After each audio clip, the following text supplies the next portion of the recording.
Мојата визија за Македонија е да стане економски силна и глобално препознатлива земја.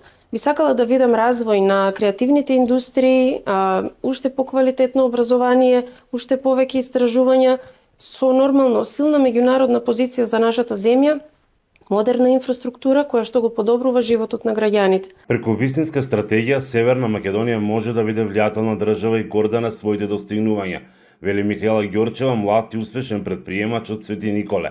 Смета дека постојат големи можности кои не се доволно искористени за да може што повеќе млади луѓе да отворат своји бизниси и со тоа да се вклучат во домашното предприемништво. Предприемништвото секогаш е поврзано со ризик и не можеш да чекаш некој да ти обезбеди идеални услови и можности, затоа што тоа никогаш нема да се случи. Се радувам затоа што сега гледам многу млади луѓе кои што имаат одлични иницијативи, што е навистина позитивно, бидејќи покажува дека имаме енергија овде, имаме воља за промени, имаме идеи. Но за тоа треба да се работи на подобрување на условите за финансирање, привлекување на инвеститори и создавање на поефикасни логистички решенија кои ќе овозможат подобар пристап до странските пазари.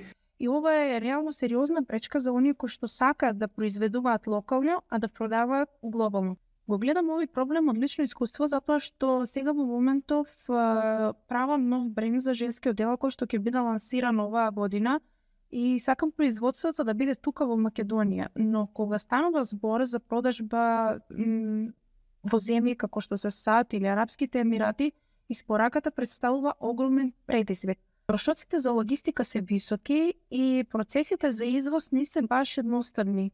И тоа прави потешкоти доколку сакаме да го пласираме нашиот производ на глобалниот пазар. Михаела Нодомна беше дел од Светскиот економски форум во Давос, каде со своји излагања учествуваше на неколку различни сесии на кои меѓу говорниците беа бизнисмени и политичари. Вели дека од Давос носи големо искуство кое сака да го пренесе на останатите млади луѓе. Јас сум среќна што имаме добри односи со големи организации, како што е најголемата трговска асоциација во Индија, тоа е Конфедерацијата на индиската индустрија.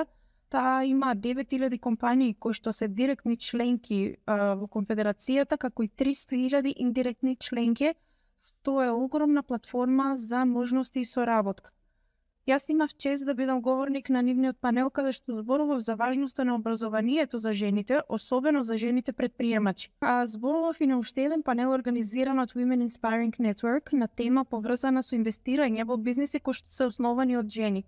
Давос навистина ми даде можност да разменам идеи, да стекнам нови контакти. За иселувањето надвор од државата, смета дека решението на проблемите не треба да се гледаат само надвор од Северна Македонија, туку со искористување на собствените капацитети и знаења внатре во татковината. Ние често зборуваме за тоа како нема можности, но дали реално вложуваме во себе доволно за да создадеме такви можности?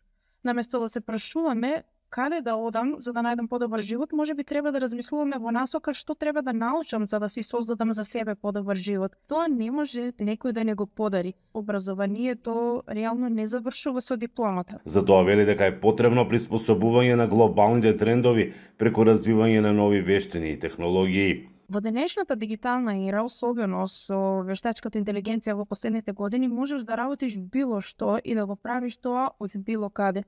Ова значи дека не мора да се иселиш од Македонија за да успееш. Можеш да останеш во Македонија, да градиш кариера и да придонесуваш за заедницата користејќи ги можностите кои што ги нуди технологијата. Михаела работи во повеќе индустрии, образование, култура и туризам. Таа е првата жена во Северна Македонија основачка на кино. Во 2022 година беше дел и од 30 најуспешни предприемачи и активисти по 30 години во категоријата Entertainment на европската листа на американското списание Forbes. Учествува на настани ширум светот, чија цел е вмрежување со жени предприемачи и жени лидери. За Гласот на Америка, Мики Трајковски.